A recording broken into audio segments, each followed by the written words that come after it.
Hello, I am Professor Sukant Chaudhury from Sociology Department, Lucknow University, Lucknow, India.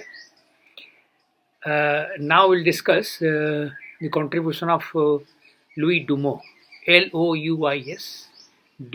Dumont, S silent, T silent, a French anthropologist, Louis Dumont. Lifespan 1911 and 1998. He was in India, he studied in India. Main contribution is towards caste system, the idea of caste system. In some sense, it is unique. His analysis raised a lot of debates. There are many criticisms as well. So Dumont came here in 1949-50. 1949-50, he did the fieldwork in Tamil Nadu, and he also did fieldwork in 1956, 57, 58 in Gorakh, Uttar Pradesh. All right, and that is not much known. However, this Tamil Nadu fieldwork was great, and it produced two major books. One is Homo hierarchicus, Homo human being, hierarchicus, hierarchical. Uh, Wrote in French in 1966, subsequently in English 1970, translated. All right, and also another book, Pramalai Kala, colon, a South Indian subcaste, a very thick book, detail about again caste system, what is the caste. He took a structuralist position, almost like following Levi-Strauss idea, structuralist position, and discussed caste system through binary opposition. All right, how priestly caste, non-priestly caste, opposite, priestly caste opposite non-priestly caste, warrior caste opposite non-warrior caste, like this. Serving caste opposite business class, trading caste, trading versus service. So it's like this, a binary opposition. What is the main idea? The main idea is his main idea is caste system is a providing a system of inequality, which is a special type of inequality. What is that special type of inequality? That is found within a hierarchy. Hierarchy. Okay. So special type of inequality means think in these terms. After implementing so many measures of equality, inequality persists, because that inequality is not opposite or not antonym of equality. So it is a special type of inequality. Anyway, Gail Ombeth and many others explain what Dumont has said in a very simplistic manner. Let's say Gail Ombeth in one of the articles in EPW very well explained, very simplistically.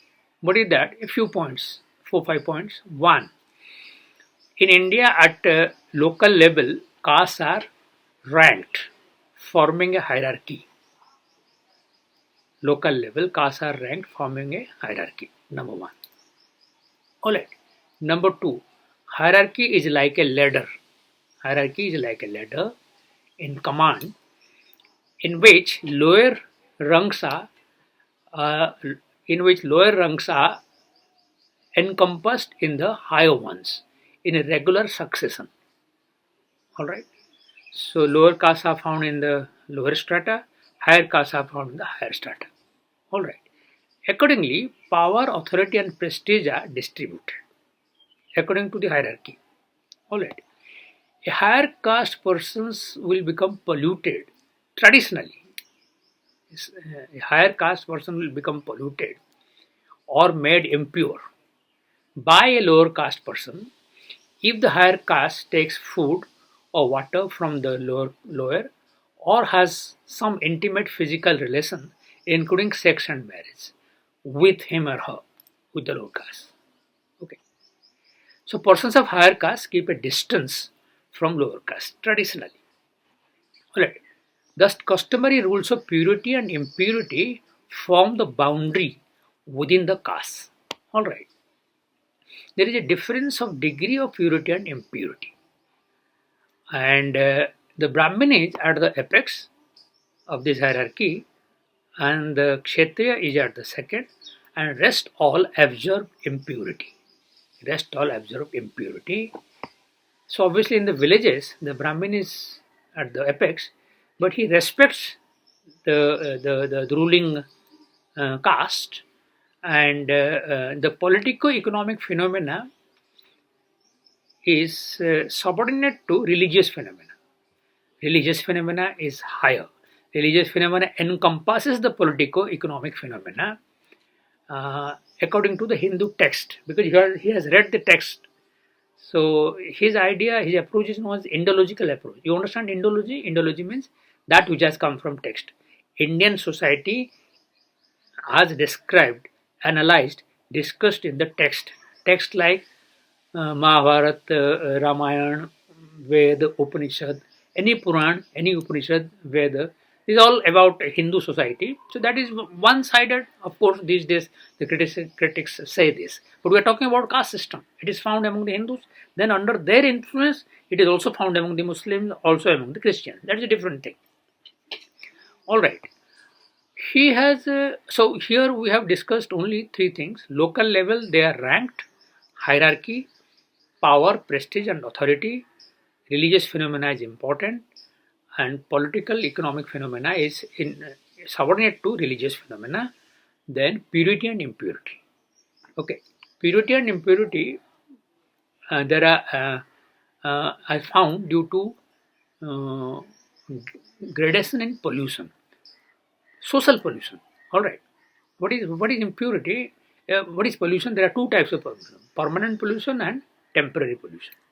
Permanent pollution is that kind of pollution where the caste is doing impure job, like working with leather or cleaning streets, or working with say bamboo, whatever, working with polluted cloths, washing polluted cloth, things like that. Those which are impure jobs, they are permanently polluted. There is no purificatory ritual to make them pure. That applies to the caste. Temporary pollution applies to all the castes. What is that? Temporary pollution before taking bath in the morning, going to the toilet, or like cutting off nails and hair, that pollution. So after that, or your life cycle ritual. What is that? Life cycle ritual means during death, particular death, the family is polluted, the lineage is polluted rather. So these are all, and also the puberty of a girl and menstruation of a woman. For 3 days, the woman is polluted. This is a traditional rituals, and those pollution will go through purificatory rituals.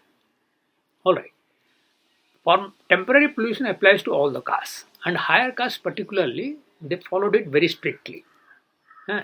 AMSA writes this, MN Srinivas writes this. So it is all for, even now traditional conservative families, or maybe modern families also, they have adapted to both. Some aspect of tradition, that is this temporary pollution, they have accepted, adapted to it, except in metros or maybe some towns. All right. So then he compares Indian situation with the Western situation. Western means he had Europe and America in mind, US, Europe and America in mind, where he is saying that in Europe, America, the opposite things happens. For that he wrote Homo equalis. Here it is, for India it is Homo hierarchicus, and for Europe and America it is Homo equalis. What is Homo equalis? What is Homo hierarchicus? That means here in the mindset, special kind of inequality, the mindset is hierarchical in nature. What is Homo equalis? The mindset is equality in nature. In the mind, equality prevails. All right, in the West. So one can move up in the hierarchy. Here one cannot move up in the hierarchy. So for that he said, he gave a this thing, small chart where he has discussed this. I'll show you. Homo major, Homo minor. Homo major is for India. Major, maximum people. Homo minor, he attributed to the Western society. Alright. So just see this. This is Homo major and Homo minor. Homo major and Homo minor. I'll show you. Homo major, this is the upper part, this is the lower part. So upper part means people are mostly in India attached to hierarchy, interdependence and separation, less to politico-economic domain and least to individualism and sect. Individuals are outside the world. Okay. Vasudhaiva Kutumbakam. West, Homo minor. Equality, economics and politics prevails. Okay. To build a nation. Here the concept of nation is not there. To build a nation. Whereas holism, totalitarianism, hierarchy and all this are less important. So this is Homo major and Homo minor. Homo major is India, Homo minor is Europe and America, Western society. Alright. So he compares between India and the West, would say that however, he would say that the opposite things are also found. Like in Western society, racism is there. That is dangerously supporting inequality. So that is a dangerous thing. And an Indian thing, the sadhu, the saint, for him, there is no caste. Everybody is equal. That's why in India there is a saying, Jat na pucho sadhu ki, pooch liya karo gyan. So the saint doesn't have a caste. So the saint tells you about equality. Alright. Then he has analyzed everything in a binary opposition. In beginning I told you what is that. You can understand what is the opposite. Priestly caste, non-priestly caste. Caste versus non-caste. What is caste? BKVS, Brahman, Kshatriya, Vaishya, Sudra. He has taken the Varna model. Alright. Varna and Jati are different. Varna are 4, Jati are 6,000. Here he has taken the Varna model. So BKVS, Brahman, Kshatriya, Vaishya, Sudra, and non-caste is Asat Sudra. Like priestly caste, non-priestly caste. Brahman and versus Kshatriya, Vaishya and Sudra.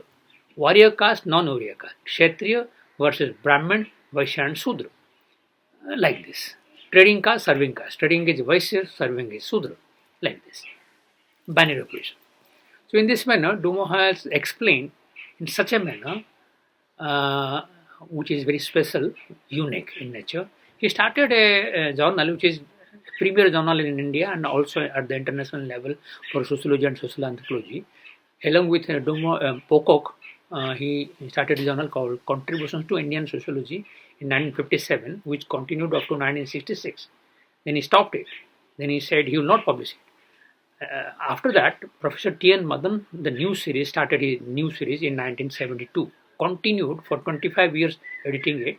It is also now continuing and the most premier journal with Deepak Mehta as its editor. So this is what is Dumont. Despite all these criticisms, Dumont prevails.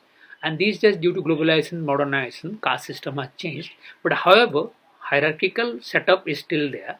Till the time, there are some positive aspects this side, there are some negative aspect that side. Hope it has made some sense. Thank you very much. Take care.